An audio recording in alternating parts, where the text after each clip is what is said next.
दिन 29 जनवरी 2024 की रात करीब 9:30 बजे भोपाल के कोहे फिजा इलाके में लोगों को झाड़ियों के बीच से एक लड़की के कराहने की आवाज सुनाई देती है। पहले तो लोगों को माजरा समझ में नहीं आता है, लेकिन जब लड़की का रोना कराहना बंद नहीं होता, तब वो लोग अंधेरे में हिम्मत जुटाकर झाड़ियों के बीच झांकने की कोशिश करते हैं। और इस कोशिश में उन्हें जो दिखाई देता है, जिसे देखकर यकीन मानिए उनकी आंखें फटी की फटी रह जाती हैं। यहां झाड़ियों के बीच 7-8 साल की एक बच्ची लहूलुहान पड़ी थी। उसका गला किसी धारदार हथियार से काटा गया था और उसके आसपास खून ही खून बिखरा हुआ था। आमतौर पर ऐसे भयानक हमले में किसी भी इंसान की जान चली जाती है, लेकिन इसे कुदरत का करिश्मा कहें या फिर बच्ची की किस्मत, उसके गले में किसी धारदार हथियार से काटे जाने का एक गहरा निशान होने के बावजूद बच्ची की सांसें अब भी चल रही थीं। इसके बाद आनन फानन में लोगों ने पहले पुलिस को इसकी जानकारी दी और फिर उसे उठाकर पास के ही हमीदिया अस्पताल में भर्ती करवाया, जहां उसकी हालत नाजुक बनी हुई थी। ये एक मासूम के कत्ल की कोशिश का बेहद संगीन मामला था, एक ऐसा मामला जिसमें खुशकिस्मती से बच्ची की जान बच गई थी। लिहाजा पुलिस ने गुमनाम कातिल के खिलाफ कत्ल की कोशिश का मामला दर्ज करती है और फिर इस मामले की तफ्तीश शुरू कर देती है। चूंकि इस वारदात का और कोई चश्मदीद नहीं था, इसलिए पुलिस को बच्ची के ठीक होने का इंतजार था ताकि वो अपने साथ हुई आपबीती सुना सके। 2 दिन गुजरने के बाद अस्पताल में भर्ती मासूम की हालत थोड़ी ठीक हुई और उसने कहानी सुनाना शुरू किया। और तब पुलिस ये जानकर हैरान रह गई कि उसे इस हाल में पहुंचाने वाला कोई और नहीं बल्कि खुद उसका पिता तेज सिंह है, जिस पर बच्ची की हिफाजत और देखरेख की जिम्मेदारी है। वैसे भी वारदात के बाद से बच्ची के पिता या घर वालों का दूर दूर तक कोई अता पता नहीं था। ऐसे में पुलिस पहले से ही उस पर शक कर रही थी। ऊपर से बच्ची ने सारी बातें बता दी। उसने बताया कि 29 जनवरी की रात को उसे उसका पिता घुमाने ले जाने की बात कहकर घर से यहां लेकर आया और इसी जगह पर उसने एक बड़े से धारदार हथियार से उसका गला रेत कर उसकी जान लेने की कोशिश की। अब पुलिस के मन में सवाल था कि इस हैवानियत के पीछे आखिर वजह क्या रही होगी। बच्ची से ये सवाल पूछने पर वो बताती है कि उसके पिता उसे पसंद नहीं करते थे और अक्सर उसकी मां का जिक्र करके उसके साथ मारपीट करते थे। यहां तक कि उनके पिता उसका गला काटने से पहले भी उसकी मां को भला बुरा कह रहा था और गंदी गंदी गालियां दे रहा था। यानी अब तक के हालात और बच्ची के बयान से यह बात तकरीबन साफ हो चुकी थी कि मासूम की जान लेने की कोशिश करने वाला शख्स बच्ची के साथ साथ उसकी मां यानी अपनी पत्नी से भी सख्त नफरत करता है। मगर एक बड़ा सवाल यह भी था कि अगर बच्ची का पिता यानी तेज सिंह अपनी पत्नी से वाकई इतनी नफरत करता था, तो उसकी पत्नी इस वक्त कहां थी? तो इस सवाल पर बच्ची बताती है कि उसकी मां अपने पिता की हरकतों से ही परेशान होकर करीब 2 साल पहले ही कहीं चली गई थी और तब से लेकर अब तक उसकी मां के बारे में किसी को कुछ भी पता नहीं है। यानी बच्ची पर जानलेवा हमले की ये कहानी जितनी खतरनाक थी, उसकी मां के 2 साल पहले गायब होने की सच्चाई भी उतनी ही हैरान करने वाली। इसी बीच मामले की छानबीन के दौरान पुलिस को एक सीसीटीवी फुटेज भी मिलता है, जिसमें 29 जनवरी की रात को तेज सिंह अपनी बेटी को कत्ल से पहले घर से बाहर ले जाता हुआ दिख रहा था। और ये फुटेज अपने आप में एक बड़ा सबूत था कि तेज सिंह ने ही अपनी 8 साल की बेटी की जान लेने की कोशिश की। फिर बच्ची के बयान के बाद पुलिस तेज सिंह को गिरफ्तार कर लेती है, जो कि शहर छोड़कर भागने के फिराक में था। गिरफ्तार करने के बाद पुलिस उससे पूछताछ करती है, लेकिन पहले तो वो इस अपराध को कबूल करने से इनकार कर देता है। लेकिन शक्ति से पूछताछ करने पर वो अपना गुनाह कबूल कर लेता है। यहां तक कि उसने ये भी कहा कि उसने तो अपनी बेटी का गला काटकर उसे ये सोचकर झाड़ियों के बीच छोड़ दिया था कि अब उसकी जान चली गई है, लेकिन इत्तेफाक से बच्ची की जान बच गई, जिसे सुनकर पुलिस वाले भी हैरान रह जाते हैं। लेकिन ये कहानी अभी आधी अधूरी थी। इस कहानी का असली सच सामने आना अभी बाकी था। बच्ची पर हुए जानलेवा हमले की जांच करते हुए पुलिस 2 से 3 दिन बाद एक बार फिर कोहे फिजा इलाके के उन्हीं झाड़ियों में तफ्तीश के लिए पहुंची, जहां गला काटकर मासूम को फेंका गया था। यहां पुलिस को खून के निशान तो मिले ही, लेकिन कुछ ऐसे भी लोग मिले जिन्होंने पुलिस को एक हैरान करने वाली कहानी सुनाई।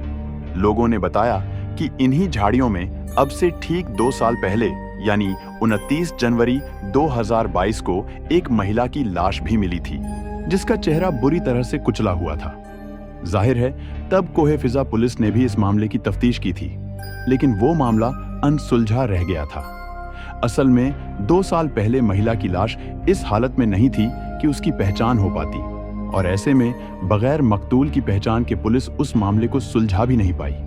लेकिन अब जब 2 साल बाद उन्हीं झाड़ियों में फिर से एक बच्ची के कत्ल की कोशिश हुई, तो पुलिस ने दोनों मामलों को एक दूसरे से जोड़कर देखना शुरू कर दिया, और पुलिस के शक के घेरे में बच्ची का पिता तेज सिंह ही था। असल में बच्ची का पिता बच्ची पर हमला करते वक्त भी उसकी मां को गालियां दे रहा था, और बच्ची की मां भी ठीक 2 साल पहले ही गायब हो गई थी, जिसका अब भी कोई अता पता नहीं था। इस बीच पुलिस को यह पता चला कि शहर की उन्हीं झाड़ियों में 2 साल पहले एक महिला की लाश मिली थी, एक ऐसी लाश जिसमें मरने वाली महिला की अब तक पहचान नहीं हो सकी। असल में ये सारी बातें इस ओर इशारा कर रही थीं कि बच्ची पर हुए जानलेवा हमले 2 साल पहले मिली लाश का एक दूसरे से कोई न कोई रिश्ता जरूर है। शक ये भी था कि कहीं वो लाश इस बच्ची की मां यानी तेज सिंह की पहली पत्नी की तो नहीं थी, लेकिन इसका जवाब अगर कोई दे सकता था तो वो तेज सिंह था। अब पुलिस ने तेज सिंह से सख्ती से पूछताछ की। पूछताछ में उसने बेटी के कत्ल की कोशिश और बीवी की गुमशुदगी को लेकर कई विरोधाभासी बातें भी कहीं, और नतीजा ये हुआ कि वो अपनी ही बातों में फंस गया, और आखिरकार उसे ये कबूल करना पड़ा कि अब से 2 साल पहले उसने इन्हीं झाड़ियों में अपनी बीवी की भी हत्या की थी। अब सवाल यह था कि आखिर पत्नी को हत्या करने की वजह क्या थी?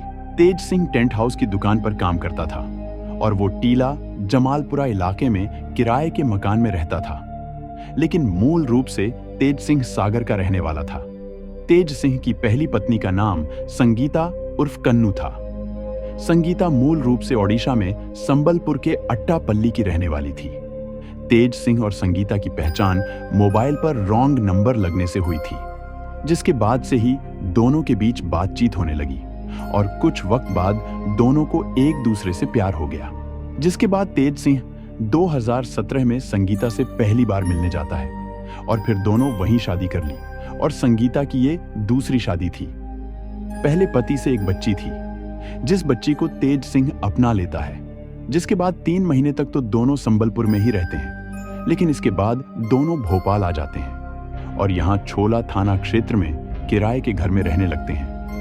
लेकिन कुछ समय बाद दोनों के बीच झगड़े होने लगते हैं, क्योंकि तेज सिंह को लगता था कि उसकी पत्नी संगीता की किसी और के साथ चक्कर चल रहा है, जिसके बाद से ही तेज सिंह अपनी ही पत्नी संगीता की हत्या की साजिश रचने लगता है, और फिर 29 जनवरी 2022 की रात पत्नी को घुमाने के बहाने से बाहर लेकर जाता है, और फिर सैफिया कॉलेज ग्राउंड में उसका गला रेत कर हत्या कर देता है, और शव की पहचान न हो सके इसलिए पत्थर से चेहरा कुचल देता है। इसके बाद शव को झादियों में फेंककर वहां से भाग जाता है। जब पुलिस को लाश मिलती है, तब चेहरा बुरी तरह से जख्मी होने की वजह से शव की पहचान नहीं हो पाती है, और ये कत्ल का मामला अनसुलझा रह ही जाता है। जब मां घर वापस नहीं लौटी, तो उसकी बेटी प्रीति तेज सिंह से अपनी मां के बारे में सवाल करने लगती है कि मेरी मां कहां है, अभी तक घर वापस क्यों नहीं लौटी है। शुरुआत में तो तेज सिंह उस मासूम बच्ची को बरगलाता रहा, लेकिन फिर सवालों से तंग आकर तेज सिंह ने बेटी से छुटकारा पाने की सोची, जिसके बाद वो सौतेली बेटी को भी हत्या करने के लिए साजिश रचने लगा। वो पहले भी अपनी पत्नी की हत्या करके पुलिस को चकमा दे चुका था, इसलिए उसे इस बार भी पूरा भरोसा था कि वो पुलिस की चंगुल से बच जाएगा। फिर वो अपने साजिश के तहत उसके पिता तेज सिंह उसे अपने बड़े पिता के घर जाने के लिए कहकर अपने साथ ले गया। आरोपी ने सैफिया कॉलेज के पास सुनसान इलाके में लड़की का गला रेडियम कट्टर से काट दिया और उसे झाड़ियों में फेंक दिया। आरोपी को लगा कि नाबालिग मर जाएगी, लेकिन होश आते ही लड़की झाड़ियों से निकलकर सड़क पर आ गई। डीसीपी ने कहा, नाबालिग खून से लथपथ थी और वह मदद मांग रही थी। जैसे ही पुलिस को घटना की जानकारी मिली, वे मौके पर पहुंचे और लड़की को हमीदिया अस्पताल में भर्ती कराया। उन्होंने आगे बताया कि मामले में केस दर्ज कर लिया गया है और जिसके बाद आरोपी को गिरफ्तार करके उसे जेल भेज दिया जाता है। तो दोस्तों, यह थी आज की सच्ची अपराध की कहानी। उम्मीद है कि आपको इस कहानी से कुछ नया जानने को मिला होगा। ऐसे ही और क्राइम स्टोरीज के लिए हमारे चैनल को सब्सक्राइब करें और बेल आइकॉन जरूर दबाएं। आपको यह वीडियो पसंद आया हो तो लाइक और शेयर करें और कमेंट करके बताएं कि अगली कहानी आपको किस केस पर चाहिए।